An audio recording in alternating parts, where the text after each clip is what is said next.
Thiruvithamkoor Devaswom vigilance പുറത്തുവിട്ട ദ്വാരപാലക ശില്പങ്ങളിലെ സ്വർണത്തിന്റെ കണക്കിൽ അവ്യക്തതയുണ്ടെന്ന് അമാൽഗമേഷൻ വിദഗ്ധൻ സെന്തിൽനാഥൻ. 1998 ദ്വാരപാലക ശില്പങ്ങളിൽ 1.5 കിലോ സ്വർണം പൂശിയിരുന്നുവെന്നാണ് ദേവസ്വം വിജിലൻസ് കോടതിയെ അറിയിച്ചത്. 2 ദ്വാരപാലകരിലെയും സ്വർണത്തിന്റെ കണക്കാണോ പുറത്തുവന്നതിൽ വ്യക്തത വേണം. 1 കിലോ 100 ഗ്രാം സ്വർണത്തിന്റെ കുറവുണ്ടായെന്ന് ഈ കണക്കുകളിൽ തന്നെയുണ്ട്. നടപടിക്രമങ്ങൾ എന്തുകൊണ്ട് പാലിച്ചില്ലെന്ന ചോദ്യവും പ്രസക്തമാണെന്ന് സെന്തിൽനാഥ് ജനം ടിവിയോട് പറഞ്ഞു. കൊച്ചിയിൽ ജിജീഷ് കരുണാകരൻ നടത്തിയ കൂടിക്കാഴ്ചയിലാണ് അദ്ദേഹം ഇക്കാര്യങ്ങൾ വെളിപ്പെടുത്തിയത്. അതിലേക്ക്. ശബരിമലയിലെ സ്വർണ്ണക്കവർച്ച വിവാദത്തിൽ അനുദിനം ദുരൂഹതകൾ വർദ്ധിച്ചു വരികയാണ്. ഇന്ന് ദേവസ്വം വിജിലൻസ് കോടതിയിൽ നൽകിയിരിക്കുന്ന റിപ്പോർട്ടിൽ വ്യക്തമാക്കുന്നത്, കോടതിക്ക് നൽകിയിരിക്കുന്ന വിവരങ്ങളിൽ പറയുന്നത് 1.5 കിലോ സ്വർണമാണ് ദ്വാരപാലക ശില്പങ്ങളിൽ ഉണ്ടായിരുന്നത് എന്നാണ്. എന്നാൽ ഇതുമായി ബന്ധപ്പെട്ട് നേരത്തെ തന്നെ അമാൽഗമേഷൻ വിദഗ്ധനായ സെന്തിൽനാഥ് അദ്ദേഹം വ്യക്തമാക്കിയിരുന്നു. അദ്ദേഹത്തോട് ഇത് സ്വർണം പൂശി നൽകിയിരുന്ന ഗ്രൂപ്പ് പറഞ്ഞത് അനുസരിച്ച് ഏകദേശ കണക്കുകൾ പ്രകാരം തന്നെ 4 കിലോയോളം സ്വർണം 2 ദ്വാരപാലക ശില്പങ്ങളിലുമായി വേണം. അങ്ങനെയെങ്കിൽ ഈ കണക്കുകളിൽ വലിയ വ്യത്യാസമുണ്ട്. മാത്രമല്ല, ദേവസ്വം ബോർഡ് പറയുന്ന കണക്കുകൾ പ്രകാരമാണ് എങ്കിൽ പോലും തിരിച്ചു നൽകിയ ദ്വാരപാലക ശില്പങ്ങളിൽ ഏതാണ്ട് 90 പവനോളം സ്വർണത്തിന്റെ വ്യത്യാസം, 100-190 എന്ന വലിയ വ്യത്യാസവും ഇത്തരത്തിൽ കാണാനുണ്ട്. ആ ദുരൂഹതകൾ സംബന്ധിച്ച് കൃത്യമായി തന്നെ വ്യക്തമാക്കുകയാണ് അദ്ദേഹം. എങ്ങനെയാണ് ഇപ്പോൾ ഒരു വ്യത്യാസം? അങ്ങനെ നേരത്തെ പറഞ്ഞൊരു കാര്യം എന്ന് വെച്ചാൽ 4 കിലോയോളം ഉദ്ദേശം പറഞ്ഞതാണ് എങ്കിൽ പോലും ഏകദേശം കൃത്യമായി വരുന്നതാണ്. പക്ഷേ ഇപ്പോൾ ദേവസ്വം വിജിലൻസ് പറയുന്നത് അതോടെ 1.5 കിലോ സ്വർണം കൊണ്ടാണ് ദ്വാരപാലക ശില്പങ്ങൾ തയ്യാറാക്കിയിരിക്കുന്നത്. എങ്ങനെയാണ്? ഓക്കെ, മനസ്സിലായി. ഞാൻ എൻ്റെ അടിസ്ഥാനം എന്താണെന്ന് വെച്ച് കഴിഞ്ഞാൽ, അവിടെ പോയി സന്ദർശിച്ച സമയത്ത് അസസ്മെൻ്റ് എടുക്കുമ്പോൾ അവിടുത്തെ കോൺട്രാക്ടർ, ദെൻ കോൺട്രാക്ടർ നാഗരാജൻ പറഞ്ഞതിൻ്റെ ബേസിസിൽ ഇത്ര സ്ക്വയർ ഫുട്ടിൽ ഇത്ര ഉണ്ടാവണം, ഇങ്ങനെ ഒരു നിഗമനത്തിൽ ഇത്ര ഉണ്ടാവണം എന്നാണ് പറഞ്ഞിരിക്കുന്നത്. ഇന്നിപ്പോൾ ആ റെക്കോർഡ്സിൽ നിന്ന് എടുത്ത് പറയുമ്പോൾ അത് സത്യമായിരിക്കാം, 1.5 കിലോ ഉണ്ടായിരുന്നിരിക്കാം. അവിടെ നമ്മൾ പിന്നെ ചിന്തിക്കേണ്ടതെന്ന് വെച്ചാൽ 2 ശില്പങ്ങളും കൂടി, ഇടതുവശവും വലതുവശവും ദ്വാരപാലന്മാരുണ്ട്. അങ്ങനെ ആ 2 ദ്വാരപാലന്മാർക്കും കൂടിയിട്ടാണോ 2മാണോ റിപ്പയറിന് കൊടുത്തു വിട്ടത്, 2നും അങ്ങനെ പൂശിയതിൻ്റെ സാഹചര്യം വന്നിട്ടുണ്ടോ എന്നും കൂടി അന്വേഷിക്കേണ്ടത്.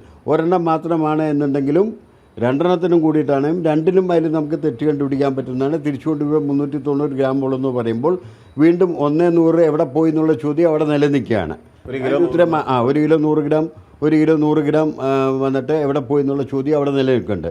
അപ്പോൾ ഇതിൽ സ്വർണം എവിടെ പോയി എന്നുള്ളതിനെ മാത്രം നമുക്കൊരു ഉത്തരം നൽകേണ്ടതായിട്ട് അവിടെ ബാക്കി ഇപ്പോഴും നിൽക്കുന്നുണ്ട്.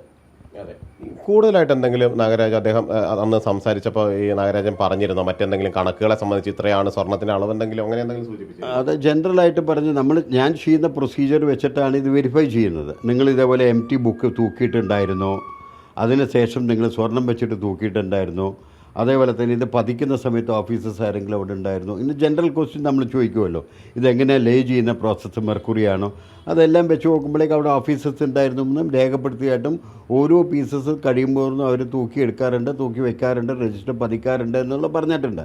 ഇത് പൊതുവെ എല്ലാ ക്ഷേത്രങ്ങളിലും അങ്ങനത്തെയാണ്. ഇപ്പോൾ ഞാൻ പത്മനാഭസ്വാമി ക്ഷേത്രത്തിൽ ചെയ്യുമ്പോഴും സെയിം പ്രൊസീജിയറാണ്. ആദ്യം നമ്മൾ ഗോൾഡ് കൊടുക്കുന്നു, ഗോൾഡ് പഴച്ചു കൊടുക്കുന്നു, ഗോൾഡ് തിരിച്ചു തരുന്നു, അത് ലേ ചെയ്യുന്നു, അവർ വെരിഫൈ ചെയ്യുന്നു, അപ്രൈസർ അവിടെ ഉണ്ടാവും.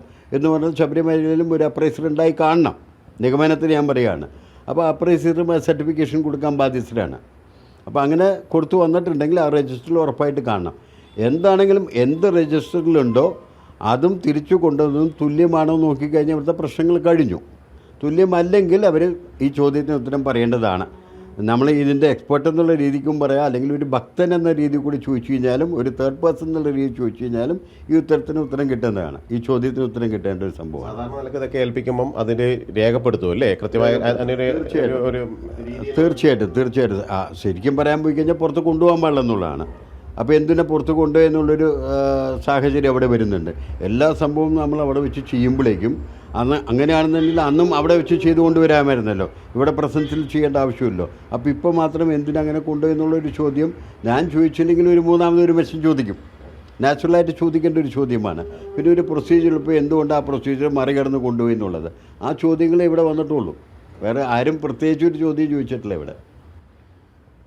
നടപടിക്രമങ്ങളിലടക്കം വലിയ വീഴ്ചയാണ് ഉണ്ടായിരിക്കുന്നത്. അതുകൊണ്ട് തന്നെ സംശയങ്ങൾ ബാക്കിയാണ്. നിരവധി ദുരൂഹതകൾ അതുപോലെ തന്നെ നിൽക്കുന്നു. കൃത്യമായി തന്നെ കള്ളങ്ങൾ അല്ലെങ്കിൽ കള്ളക്കളികൾ ഇതിൽ നടന്നു എന്ന് തന്നെ വ്യക്തമാക്കുന്നതാണ് ദേവസ്വം വിജിലൻസ് തന്നെ പുറത്തുവിട്ടിരിക്കുന്ന കണക്കുകൾ. അതുകൊണ്ട് തന്നെ സമഗ്രമായ ഒരു അന്വേഷണത്തിലൂടെ മാത്രമേ ഇതിൽ വ്യക്തത വരികയുള്ളൂ, യഥാർത്ഥ വസ്തുതകൾ പുറത്തു കൊണ്ടുവരാൻ കഴിയുകയുള്ളൂ എന്ന് തന്നെയാണ് ഇവിടെ വ്യക്തമാകുന്നത്. ക്യാമറമാൻ സുശോഭിനൊപ്പം ജിജീഷ് കരുണാകരൻ, ജനം, കൊച്ചി.